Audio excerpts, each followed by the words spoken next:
Hello guys. आज जो है हम लोग जो है स्टार्ट करने जा रहे हैं अपना वीडियो का सेकेंड पार्ट। तो पिछली बार हमने रेंज पढ़ लिया था, अभी हम लोग जो है वो क्वार्टाइल डेविएशन पढ़ेंगे। ठीक है, तो इसमें हम लोग क्या देखते हैं, इंटर क्वार्टाइल रेंज देखते हैं। तो रेंज सबसे पहले क्या था, क्रूड मेजर था, क्योंकि उसमें सबसे लार्जेस्ट स्मॉलेस्ट एक्सट्रीम वैल्यूज़ हुआ करती थी, जो कि लार्जेस्ट और स्मॉलेस्ट वैल्यू हुआ करती हैं।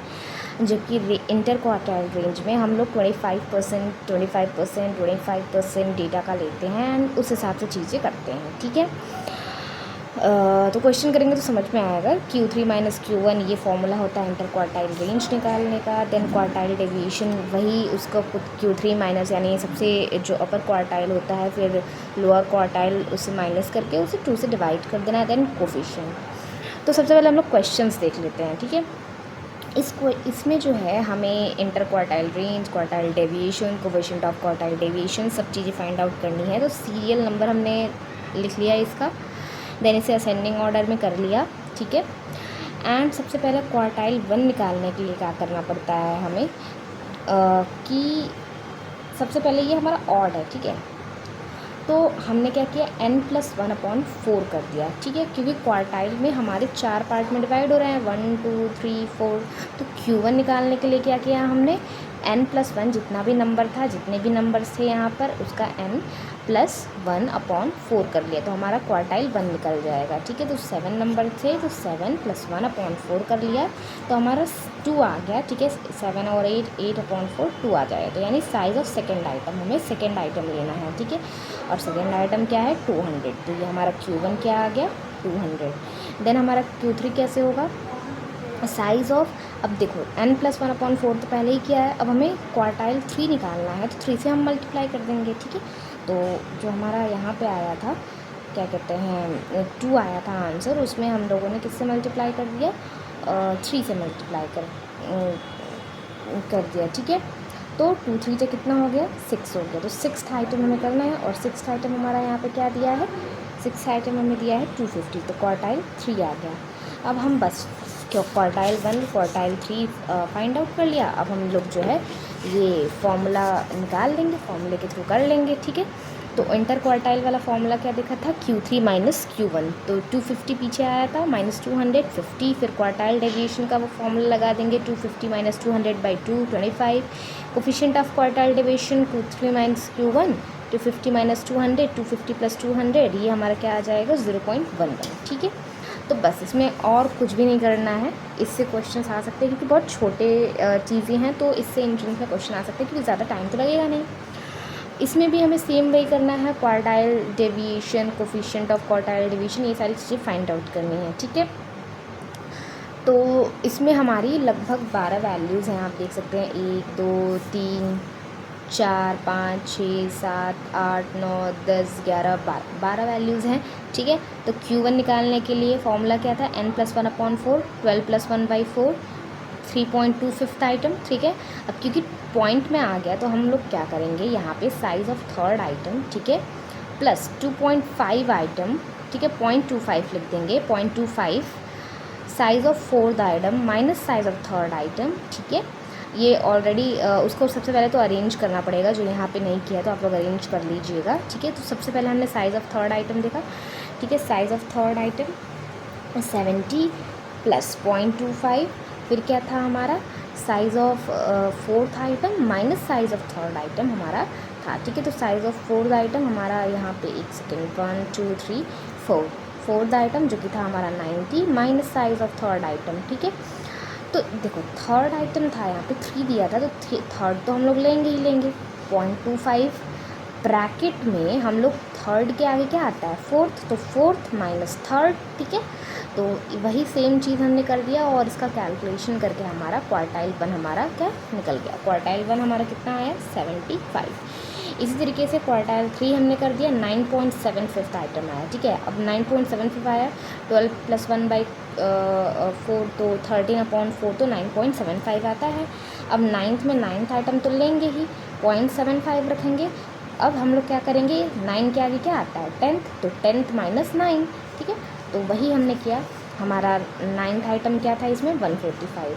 ठीक है। 145.75 और 10th आइटम भी हमारा क्या था 145, ठीक है। तो 145 माइनस 145, ठीक है, हमने ये आंसर निकल गया क्वार्टाइल 3 का। अब बस आपको फॉर्मूला लगा देना है, क्वार्टाइल डिवीजन का फॉर्मूला Q3 माइनस Q1/2, ठीक है। Coefficient of quartile division Q3 minus Q1 upon Q3 plus Q1, बस ये करना है और इसमें आपको कुछ भी नहीं करना है, ठीक है। सेम समझ में आ गया।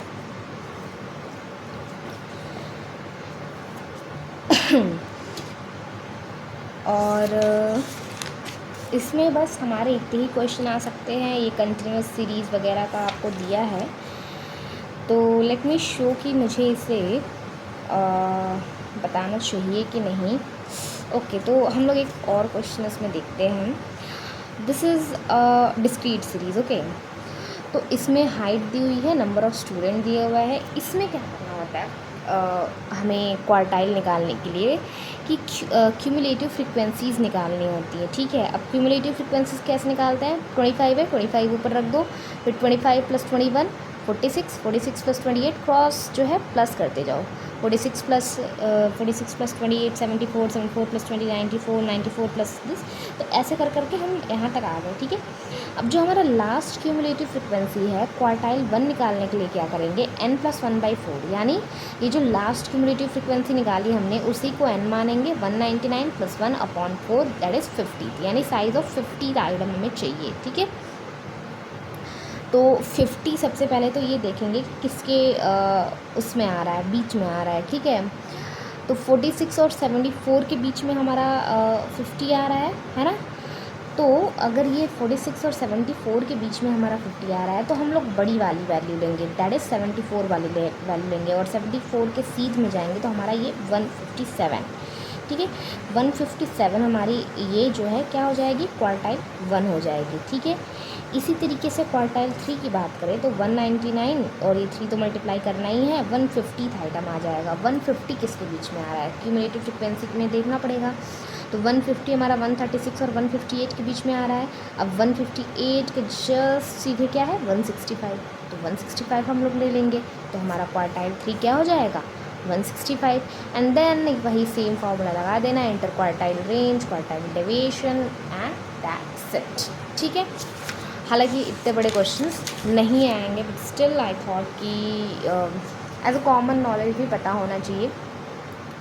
अब हम यहाँ पे लेते हैं कंटिन्यूस सीरीज़, तो 0 से 5, 5 से 10 ये कंटिन्यूस सीरीज़ में आ जाता है। हमें फ्रीक्वेंसीज़ दी हुई हैं, सेम इसका भी क्यूमुलेटिव फ्रीक्वेंसी निकालेंगे। 3 लिख दिया, फिर 3 + 9 कितना हुआ 12, 12 + 15 कितना हुआ 27, 27 + 23 50, ठीक है। ऐसे करके हमने इसका जो है पूरा क्यूमुलेटिव फ्रीक्वेंसी, ये क्यूमुलेटिव फ्रीक्वेंसी था, ये फ्रीक्वेंसी था, एंड देन ये सीरीज़ थी कंटिन्यूस सीरीज़, तो निकाल दिया।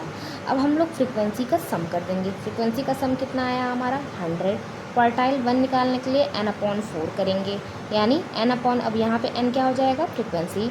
हमने क्या देखा था, जो है डिस्क्रीट में हमारा n क्या होता था, क्यूमुलेटिव फ्रीक्वेंसी का पूरा एब्सोल्यूट वैल्यू, और हमारे जो नॉर्मल सीरीज़ थी उसमें क्या होता था कि n जो होता था, क्योंकि सिर्फ नॉर्मल सीरीज़ में क्या होता था यहाँ पे देख सकते हैं, नॉर्मल सीरीज़ में और कुछ तो दिया नहीं होता था, यही चीज़ें दी होती थी। तो हमारा n क्या होता था, कितने आइटम्स है 7, ठीक है। हमारे डिस्क्रीट में हमने हमारा क्या होता था क्यूमुलेटिव फ्रीक्वेंसी का सम होल, और हमारे क्यूमुलेटिव फ्रीक्वेंसी में क्या हो कंटिन्यूस सीरीज़ में क्या होगा, कंटिन्यूस सीरीज़ में हम फ्रीक्वेंसीज़ का सम ही n लेंगे, ठीक है। तो n/4 100/4, ठीक है। 25th आइटम हमारा वो आ गया, ठीक है। अब हमारा जो है 25th आइटम की बात करें तो देखो क्यूमुलेटिव फ्रीक्वेंसी में 25 कहाँ आ रहा है, 12 और 27 के बीच में आ रहा है, ठीक है। तो हमारा जो है 10 और 15 के बीच में हमारा क्या लाई करता होगा, क्वार्टाइल 1 जो है हमारा लाई करता होगा, ठीक है। तो 10 और 15 हमने ये ले लिया। अब हमारे लोअर लिमिट इसमें क्या है 10, तो L1 हमारा 10 हो गया। क्यूमुलेटिव फ्रीक्वेंसी किस में, क्यूमुलेटिव फ्रीक्वेंसी इसके पीछे वाले लेंगे, ठीक है। मान लो ये हमने अगर लिया है, हमने कंटिन्यूस सीरीज़ का पीरियड अगर ये लिया है, तो इसके जस्ट ऊपर वाला हम लोग क्या ले लेंगे, क्यूमुलेटिव फ्रीक्वेंसी ले लेंगे, ठीक है। तो इसके जस्ट ऊपर वाला हमने क्यूमुलेटिव फ्रिक्वेंसी ले लिया। फ्रिक्वेंसी इसके जस्ट सामने की फ्रिक्वेंसी हो जाएगी, ठीक है, ये वाली चीज़ होगी, ठीक है। तो ये हमारी फ्रिक्वेंसी हो गई 15 एंड देन हमारा इसमें जो है डिफरेंस कितना रहा, डिफरेंस हमारा रहा 5 का डिफरेंस 10 और 5 में। अब हम इस फॉर्मूला में पुट कर देंगे L1 plus n/4 minus CF/F into आई, ठीक है। L1 हमारा क्या था, लोअर लिमिट 10, n/4 यानी हमारा n क्या था जो है 100/4 दैट इज़ 25 आया था, तो 25 माइनस CF क्यूमुलेटिव फ्रिक्वेंसी 12 रखा था अपॉन F फ्रिक्वेंसी हमने कितना लिया था 15 इंटू में क्या इंटरवल कितना था 5 एंड देन 14.33 हमारा आ गया वैल्यू, ठीक है। इतने बड़े क्वेश्चंस नहीं आएंगे, ठीक, आई विल गारंटी यू, ये बस बेसिक नॉलेज के लिए, ठीक है। एंड देन Q3 में वही करना है 3 इंटू 100/4 जैसा कि किया था हमने, n/4 को हमने 3 से मल्टीप्लाई कर दिया, 75th आइटम आ गया, ठीक है। 75th किस में लाई करता है, अब हमें ये देखना है। तो 75th हमारा जो है लाई करता है किसके बीच, 50 एंड थोड़ा सा ये डिफ़िकल्ट हो गया, 50 और 80 के बीच हमारा लाई करता है। तो इसमें भी सेम हम वही प्रोसेस करेंगे, ठीक है। अब हम आते हैं अपने तो इसमें हमारे लिए इतना बहुत है, ठीक है। इससे ज़्यादा न्यूमेरिकल क्वेश्चंस नहीं आएंगे क्वार्टाइल डेविएशन में, ज़्यादा से ज़्यादा ऑब्जेक्टिव क्वेश्चन आएंगे जो हमने क्वार्टाइल डेविएशन की नॉर्मल सीरीज़ वाली किया था, ठीक है। वो क्वेश्चन आ सकते हैं, बाकी ये जो कंटिन्यूस सीरीज़ वगैरह के क्वेश्चंस नहीं पूछे जाते हैं, ठीक है। फिर मेरिट्स और डीमेरिट्स अगर हम क्वार्टाइल डेविएशन का देखें तो सबसे पहले इजी है अंडरस्टैंड करने में, कैलकुलेट करने में, ठीक है। ओपन एंडेड क्लास जो होगा उसके लिए ज़्यादा ये बेटर होता है, ठीक है। इसके अलावा रेंज के कंपैरिजन में इतना एक्सट्रीम वैल्यू से ये अफेक्ट नहीं होता है। डीमेरिट्स क्या होती है कि सारे ऑब्जर्वेशन पे ये बेस्ड नहीं होता है, फर्दर अलजेब्रिक ट्रीटमेंट में इसे नहीं ले सकते हैं, ठीक है, एवरेज मीन मीडियन निकालने के लिए, और ये बहुत ज़्यादा फ्लक्चुएशन से अफेक्ट होता है, ठीक है, बहुत ज़्यादा इसमें फ्लक्चुएशंस होते हैं, ठीक है। तो हमारी यहाँ पे एक समरी दे दी गई है क्वार्टाइल डेविएशन। क्वार्टाइल डेविएशन क्या मतलब होता है, Q3 माइनस Q1, ठीक है, upper quartile minus lower quartile, easy to understand, calculate, open ended class हो तो ज़्यादा बेटर होता है, ठीक है। एक्सट्रीम वैल्यू से ज़्यादा अफेक्ट नहीं होता है, जैसा कि रेंज हुआ करता था उसमें सिर्फ हम लोग लोएस्ट, स्मॉलेस्ट, हाईएस्ट वैल्यू दिया करते थे। डीमेरिस्ट क्या होते हैं कि सारे ऑब्जर्वेशन में बेस नहीं होता है, फर्दर अलजेब्रिक ट्रीटमेंट नहीं हो सकता है, जो सैम्पलिंग में फ्लक्चुएशंस होते हैं उनसे अफेक्ट होता है, ओके। तो ये हो गया हमारा क्वार्टाइल डेविएशन। नेक्स्ट हम पढ़ेंगे मीन डेविएशन, और इस तरीके से अगर आप प्रिपरेशन कर लेते हैं, थोड़ा बहुत भी देख लेते हैं, तो इसमें ऑब्जेक्टिव क्वेश्चन ही पूछे जाते हैं, ज़्यादा न्यूमेरिकल नहीं पूछे जाते हैं, and you will going to definitely get a good marks if you will prepare like this, okay, thank you.